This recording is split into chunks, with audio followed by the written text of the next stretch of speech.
I wish this had just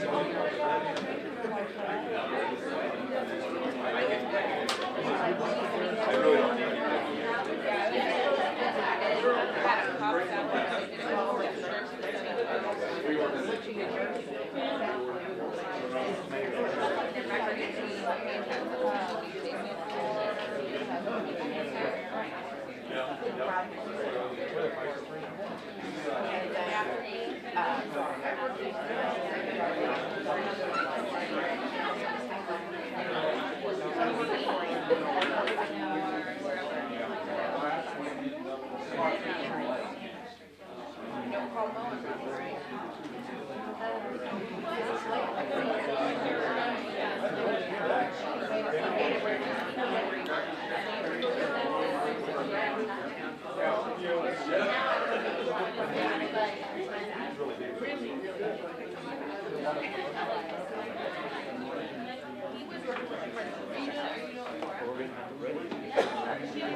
Very good.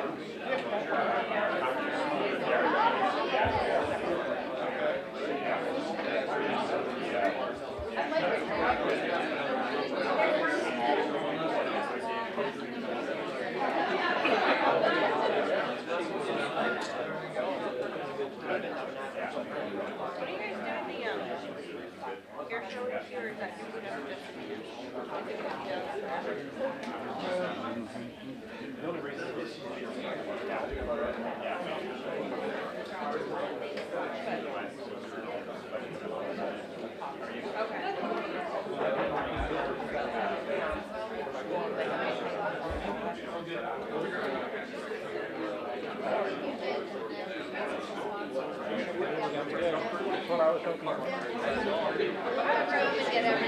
We have our second class.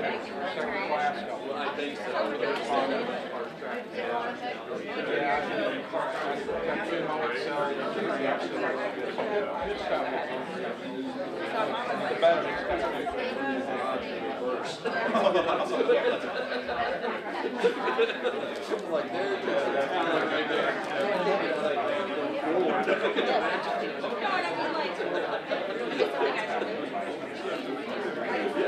That one they were recreating that. And so if they don't do that,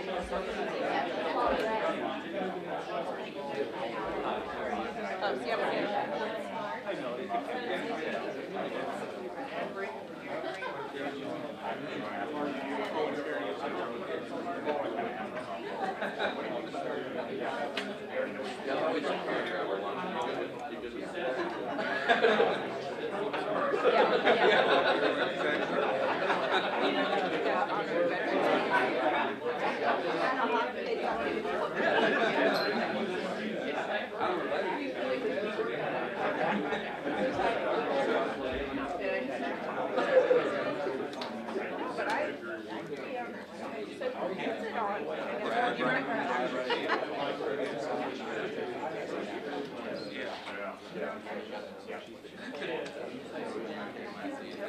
It's a little while.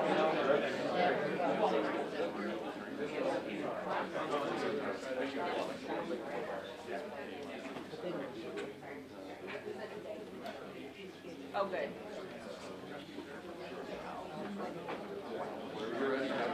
Yeah, that's what they're doing. Make sure yeah.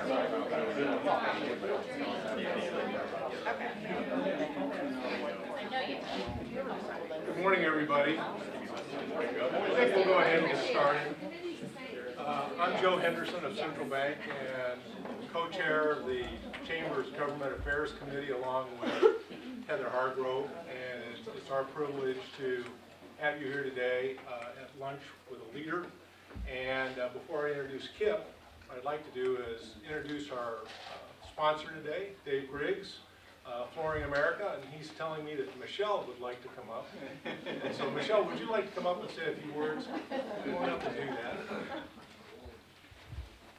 Good morning. So we are, I never know, is it afternoon or is it morning? So we'll say good day. I am Michelle Beatty with Dave Griggs Flooring America. And most of you in this room are familiar with Dave Griggs Flooring America. We've been providing flooring to homes and offices for 45 years. But a little fun fact you may not know is it's my anniversary with this week with Dave Griggs Flooring America. I've been with the company for 28 years. So what makes you think?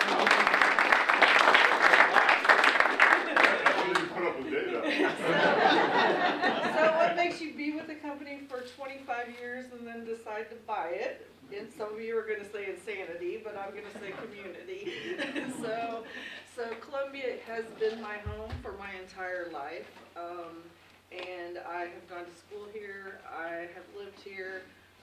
I own a business here now, and that's what makes these things important. So thank you, Kip. Thank you, everyone in the room, because without you guys Columbia would not be what it is. And I just want to thank everyone for making it an awesome place to own a business. Thanks.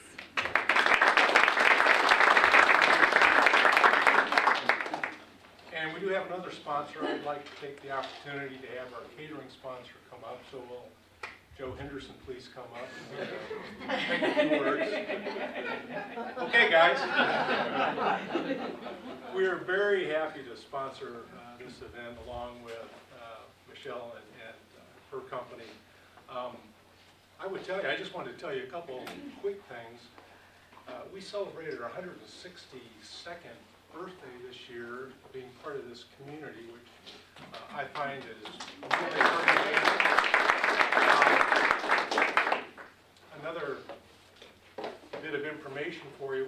We crossed the $2 billion mark in terms of total assets just a couple of weeks ago. And we have a little more than 385 employees in this community. Excuse me, 365 employees in this community, 85 in a call center that answers phone calls for our entire company to the tune of about 800,000 telephone calls a year. The thing that's very important to us in terms of our sponsorship is the fact that we've been part of this community for a long, long time, and we are very privileged to have a very strong legislative group that represents Columbia, and we think it's absolutely important for us, the community, our customers, our employees, to have ongoing dialogue with our legislative leaders, because they do such a great job, and we need to understand what they're up against down in Jefferson City. And so we feel very strongly about participating with the chamber, supporting business in this community, and also working with our legislators. So hope you enjoy lunch. I was very specific. I wanted Haas's today. So I hope everybody's enjoyed that. And so let's get to Kip. Kip is the representative for the 45th district, and he's been our representative for 4 years now. And Kip went to Columbia College. He also has a graduate degree from the University of Missouri, and has done just an outstanding job in the legislature for us. He is the House's minority whip, and also sits on, he's the ranking committee? Yeah, ranking. You like to call it the budget committee? I tend to call it Ways and Means. The budget committee, and I think he's got some very unique insights as to what's going on at the state level in terms of finance and how that's going to impact Columbia. So, Kip, would you come and say?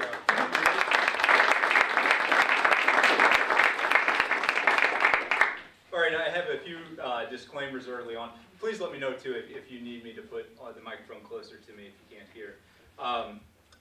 First off, I thank you. This is a great turnout. I'm not Kip Kano, the Olympian runner. I'm Kip Kendrick, so I'm not sure if that's what you came out for. I apologize if you did. My first disclaimer, well, I guess that was my first. My second will be, this is going to be boring. I bore myself when I talk about revenue and the budget, so I apologize ahead of time to you. If I start seeing people nod off, I'll switch gears or end it abruptly. I am a partisan, right? I mean, I have a D behind my name, but I'm going to speak objectively today. I mean, as objectively as I can, right? I'm going to take off the partisan hat and speak about the revenue situation. I'm really going to dive into that, dive into the weeds. You guys are all intelligent people. This is one of the most important stories that we can be talking about right now, or should be talking about, having a broad discussion. I'm not going to say that the sky is falling. I'm not claiming that. Could be, but I'm not going to say that. I'm going to go through some different scenarios, how I think this is going to play out, and what if it doesn't play out, what other factors could be at play. So at some point today, I'm going to ask for audience participation. Obviously, don't feel obligated to participate. It'll be a somewhat personal question about how you handle your taxes. So just throwing that out there right now.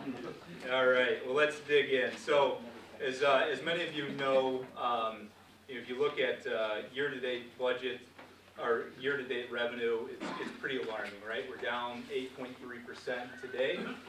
And that's a significant margin. The story really begins in December of 2017, when the federal government, or Congress, passed the Federal Tax and Jobs Act. Is that what it's called? The federal tax cut, right? When they passed that and was signed into law in December 2017, it was the first major overhaul of the federal tax system in quite some time, and it's fairly significant. Missouri is one of several states that is coupled with the federal government on how we handle our taxes and standard deductions, so that means it's going to significantly impact the state of Missouri taxes as well. So, February 2018, the federal government releases tax tables, withholding tables to the states. The Department of Revenue gets those tax tables, starts to then implement what would be state withholding tax tables as well, releases those in February to the employers across the state, or early March to employers across the state. It turns out there was a bit of an error in there, and we'll talk about that further. In September of 2018, corrected withholding tables were sent out to people. But kind of backing up a bit from September, if you look back in August, our fiscal year 2019 started July 1. In August, we started seeing numbers that were a bit concerning coming in on the revenue. September, same thing. October, year to date, right? We've kind of continued this slide in revenue collections where we were the previous year. At the time the withholding tables were re-released in September to correct the issue, it wasn't really picked up well by the media, but it was clear to a lot of us, okay, how big of a problem is this? What is this going to mean? How much is this impacting our state revenue? And as the conversations continued to unfold, it wasn't, the withholding table error from the Department of Revenue, it was fairly significant, but not the entire reason, and not the majority of the reason why withholding seemed to be down today. That seems to be more a complication of the federal tax cut.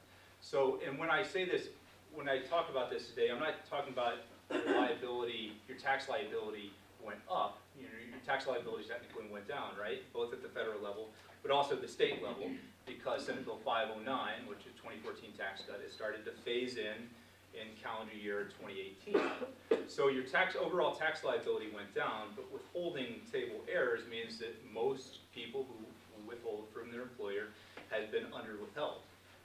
So that's going to likely mean surprise tax bills coming in August, or sorry, in April, if not sooner. I think I'm getting to the point where I feel fairly confident that the withholding table error and the under-withholding due to the changes is going to correct itself. I think that we're going to see a movement from negative 8.3% today to 1.7% growth by the end of the fiscal year, and that's what our revised consensus revenue estimate predicts is 1.7% growth. Let's hope we get there, right? Because we build our FY20 budget. We're currently in the FY20 budgeting process. We currently build our FY20 budget off the assumption of 2% growth and a 1%.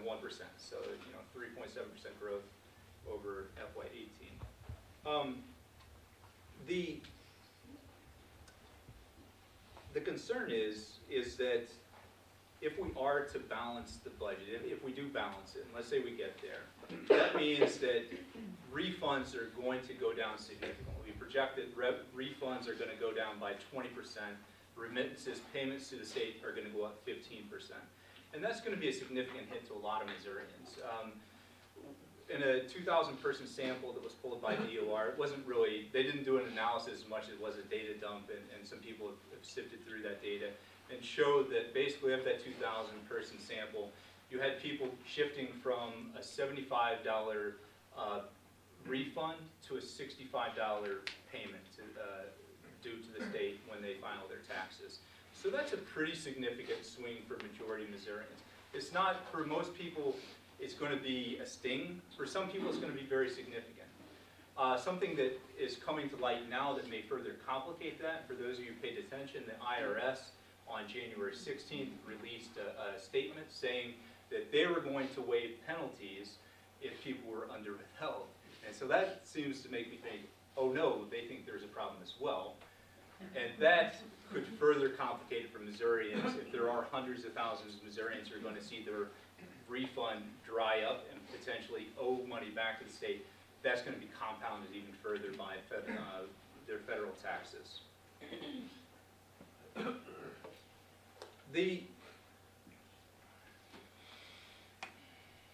So what happens if this doesn't play out, right? What happens, and I think this is important. Again, I'm not saying the sky is falling, but I think we've heard from Department of Revenue and others that they're saying it's going to work out, this is going to be just fine. If I've learned anything in my short time on earth, it's don't trust the government when they tell you it's just going to be fine, make them prove it to you. And no one's been able to actually completely prove this to me yet, that everything is going to be fine. I'm not saying it's not, but there are other factors that play it well, right? I mean, there are other factors, not just under withholding, but we did, as I said, we implemented 509, the first year phase in, which is a 0.1% reduction in income tax, but also a 5% reduction in pass-through for estimated filers who have the pass-through on their earnings for businesses. How many, this is a participatory part of the statement. How many of you do estimated filing? Several of you, right? So when you do estimated filing, you get vouchers, right? When did you get those vouchers? April. That's exactly right. You got them in April. Most everybody gets them in April. Very few people make adjustments. That's my understanding. Some people will, right? I mean, some people are going to make adjustments after April. But when you got those in April, those are based off of what you paid in 2017, more or less. Well, that's where my first concern is. Okay?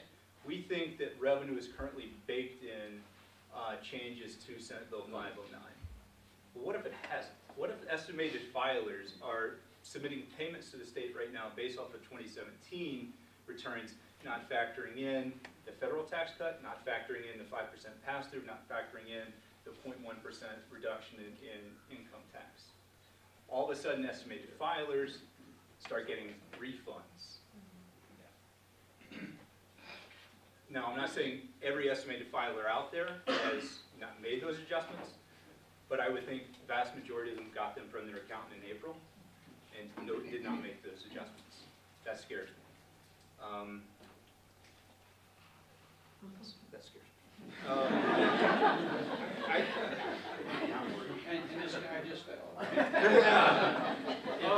It's easy. And I think that's my concern. I think I know that the consensus revenue estimate takes into account that 509 is already at play in the revenue that's being collected, and it's very possible that we're not accounting for those. What else could be at play is Senate Bill 641. This to a lesser extent. Senate Bill 641 was passed in 2016.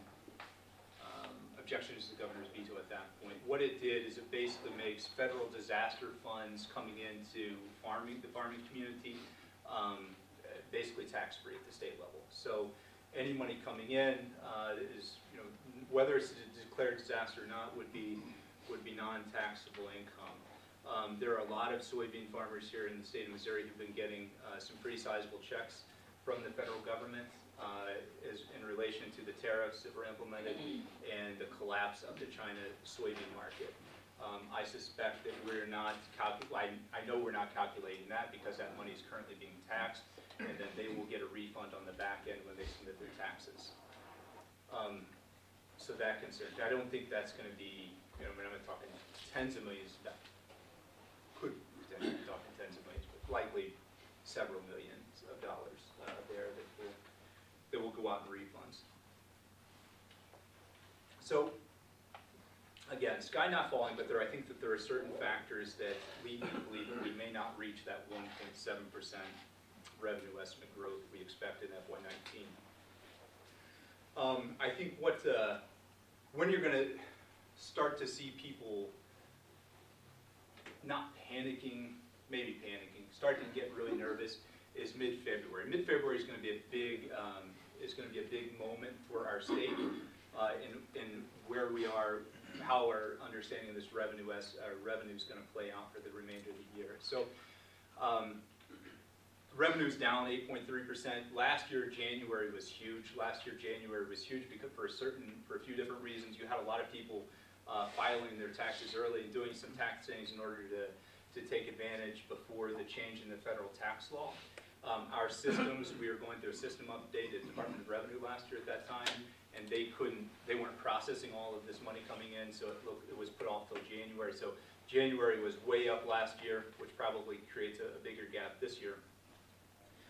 So if everything is on track, we're likely going to see that 8.3%, should see that 8.3% slide to more of a 3 to a 4% deficit by mid-February. If we start seeing returns, people filing their returns in mid-February, probably a bit like, because if people are going to owe money, they're more than likely going to wait to file, especially if they're going to owe at the state and the federal level. If there was a big change that they weren't anticipating, they're likely going to delay. If refund activity kicks up in February, that's when you're going to probably see some people panicking, because we're expecting a 20% decrease in refunds. We're expecting a 15% increase in remittances. So if refund activity starts to kick up, that's when you're like, oh no, this could be bad.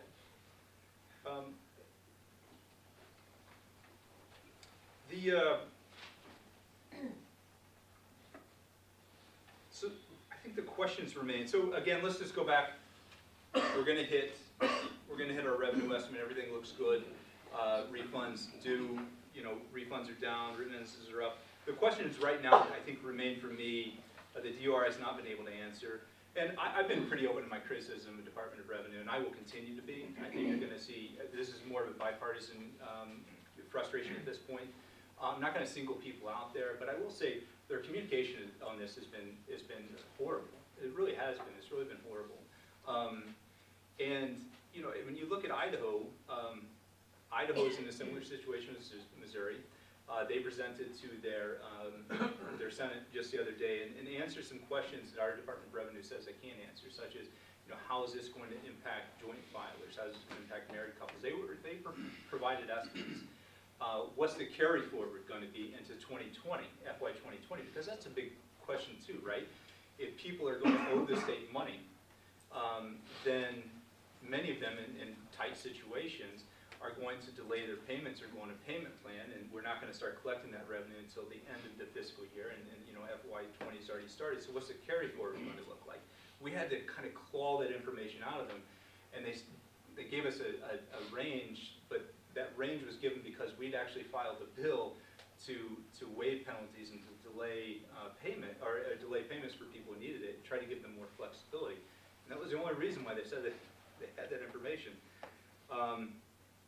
When I asked them what the total amount that we were under collecting at this point was in the committee hearing the other day, they said, well, can't answer that. It's more of a budget and planning question. You'll have to ask Dan Hogg, who's out of the room right now. Dan walked back in timely, and I said, well, Dan, how much are we under collected at this point year to date? And Dan said, why are you asking me? This isn't me. This is revenue. Ask revenue. Turned around and asked revenue again. Someone came up and whispered, hey, revenue's here, and he threw out a number. I think he said $150 million. But we need more communication, because I think a lot of people are going to be caught off guard if this does play out like people expect. The good news is, if it does play out like they expect, right, this is probably better for taxpayers in the long run. We're not giving the government a zero interest loan. It's probably going to be better. This year, this tax filing season is going to be very difficult for them because they weren't expecting it, but in the future, it works out. But they need to be communicating this right now. Again, I'm not saying that this is going to hit everyone, $150 swing on average, if that is what it is. I think we can all, most of us in this room can afford it, but there are going to be some people who are going to get really hard by it. Something else that I think is important to talk about is, at what point do we have a cash flow issue? And I think that could become a problem at some point in, this is hard to say.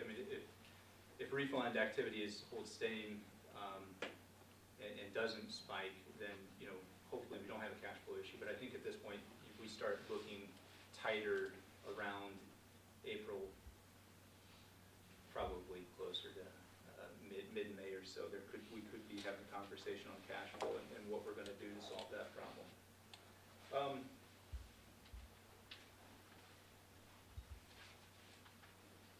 Sorry, I'm looking at my notes. I'm throwing a lot of information out at you.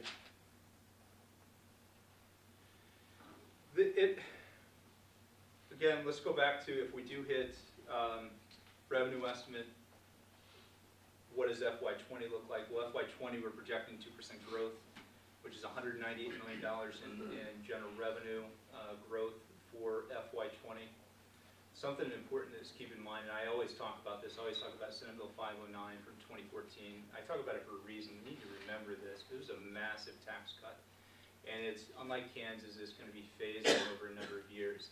If we hit the revenue estimate and we hit that second year trigger, that's $320 million that we're not collecting in FY20 when we're expecting to grow revenue by $198 million. So a significant hit. It's a significant hit, and that's just the second year of a 5-year. Sorry, that would be, yeah, that would be a third year of, that would be the third year phase in, because we're currently in the second year. Just started the second year phase in on calendar year on January 1st. So that's significant. That's going to more than double. By the fiscal note, that'll more than double when it's fully phased to 640. But a lot of us think that that's probably a fairly low-balled estimate that could be more impactful on the state. You know, I think everybody in the room wants to talk higher education. You know, where's higher education this year in the budget? There's been a lot of proposed changes. Revenue is basically a lot of the new revenue that we expect to come in is going to be taken up by mandatory programs, but then other programs that the governor wants to get off the ground. I think the one thing about Governor Greitens was, you know, he got hit hard, as he should have, for what he did to higher education on proposed budgets. But it also, to a certain extent, like, I don't feel sympathy for him. I definitely don't feel sympathy for that guy. But I do also understand that we don't have, higher education is always the balancing wheel because it's the last real discretionary pot of funding in our state budget. And so you had him coming in year one and having to cut $500 million from the budget. Higher education is going to take it on the nose. You had him coming in year two, wanting to get his programs off the ground, right? Like wanting to get his programs funded. Higher education was going to take it on the head again. And that, I mean, that's just the reality of the situation. I do blame him for going after higher ed, but at the same time, where else was he going to go to get money for programs, for initiatives that he wanted to start? You know, right now, again, we have a fairly somewhat rosy budget picture, 1.7% growth this year, 2% growth next year. So we see some of those programs start to get funded that Governor Parson is proposing. He's proposing, I mean, it's hard to, some workforce development initiatives seem important. That, you know, without, I haven't dug into them completely yet, but they seem to make sense. And you know, it's not the direction we need to go when we're talking workforce development. I think the governor's proposal to merge Department of Higher Education and workforce development makes a lot of sense. It seems to be a good path forward. I respond quickly, but they're only going to be able to respond quickly if we're able to fund them. And if we're able to get their initiatives up off the ground and make sure they have the equipment, because I mean they're ready. I mean, Dr. Lashley here has done a great job at MACC, and you know, we're pleased. We're hopefully be able to fund there's a $16 million program that the governor proposed for MoExcel, which MACC has two programs in the top 10 that. You know, if we fund, that is going to help them get their mechatronics program, grow their mechatronics program, and your nursing program as well. Is that correct? The CDL classes. CDL classes, that's right. The mobile CDL classes around the state. So again, that is a direct need. And who's been offering these programs are a lot of proprietary schools around the state, a lot of for-profit schools. And nothing against. I think I will talk bad about for-profit higher educators in higher education institutions in certain aspects. But they also have filled a gap in the state of Missouri and around the country on providing you know, certifications and things like that. But if we can fund our community colleges that tend to be much more affordable than for-profits, then there's no reason why the community colleges can't be doing this. You know, providing the CDL training, providing the welding certificates, providing the mechatronics, and meeting the needs of the community and of the demands that continue to grow. One thing that's important to note in the Governor's Rec for Department of Higher Education as well is $20 million towards maintenance and repair to the four-year institutions. Now, $20 million isn't going to make a whole lot of a dent. Unfortunately, if you look at the $20 million, it's $2 million per institution, and they lump the University of Missouri system as one institution, which is a bit bizarre because we have the most deferred maintenance needs here at the University of Missouri in Columbia. And we're supposed to share that $2 million with the other UMSL and UMKC and Missouri S&T. So we're going to have to fix that. We're going to have to correct that. But I always focus in on higher ed because it's my passion. I think it's a passion in this community.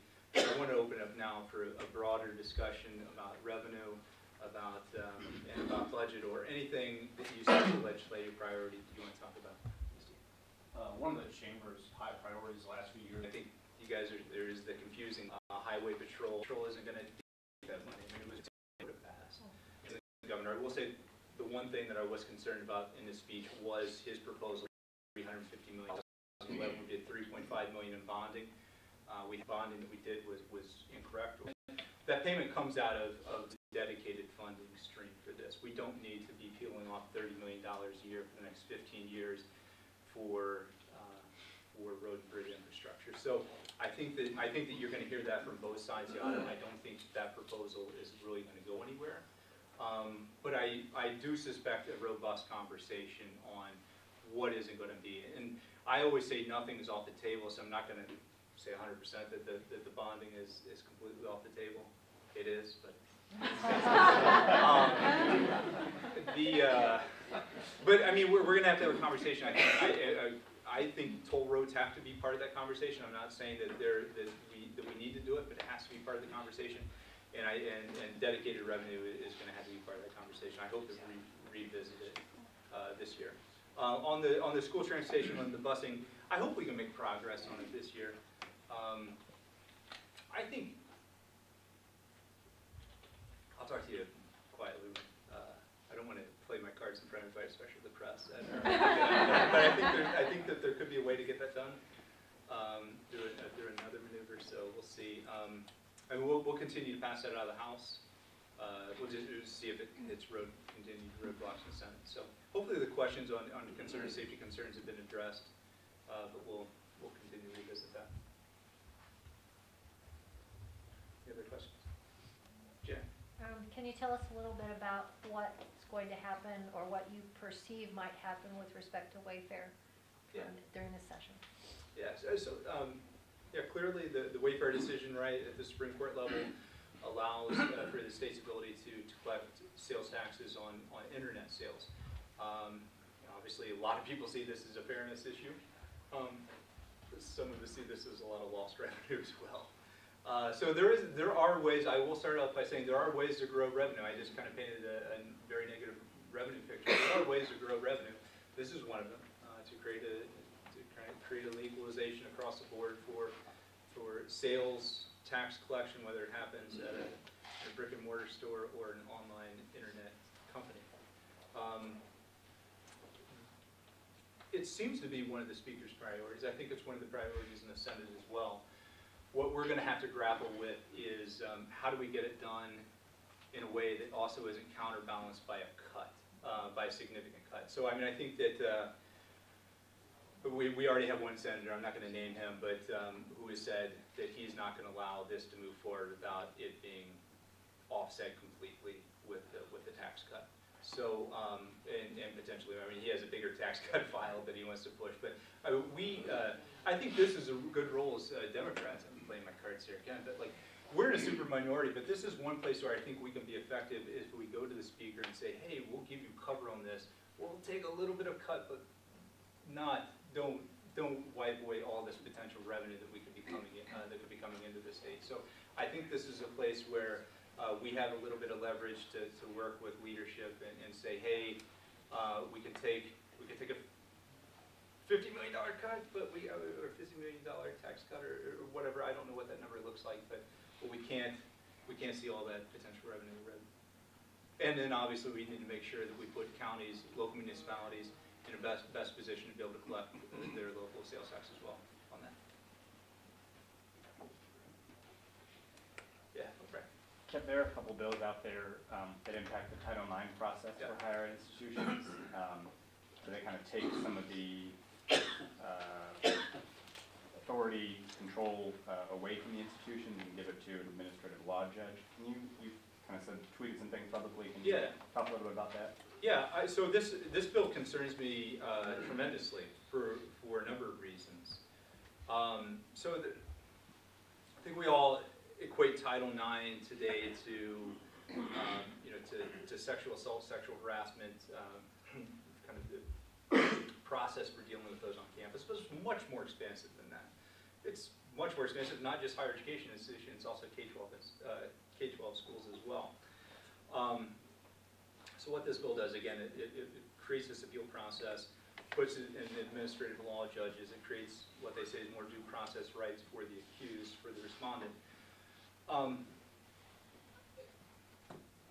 What employer have the filer go in, Title IX closely, about my predecessor. Well, I'll just go ahead and say, there are about 60 new House members, there's I think 12, 13 new senators. That's significant, a significant proportion. If you look at our budget committee alone, 2/3 of our budget committee is brand new this year. 2/3. We have a chair of our budget committee who's just been in in General Assembly now 2 years and just been on budget 2 years. And Cody's bright. He's a smart guy. He's drinking from a fire hose right now. I don't envy his position. I really don't. I think we'll get there. Seeing Scott Fitzpatrick go was a blow. I mean, it was. I think I almost shed a tear when he was named treasurer because, not that Cody and I don't have a great relationship, we do. Scott was always willing to push back against the executive branch, no matter who was in there, and we need that. That healthy tension between the legislative and executive branch is important. You never want to allow one branch of government to rule the other one or to have the upper hand. That's kind of what's happening. So when Scott left, he brought House Appropriations Director Mike Price with him to be his deputy.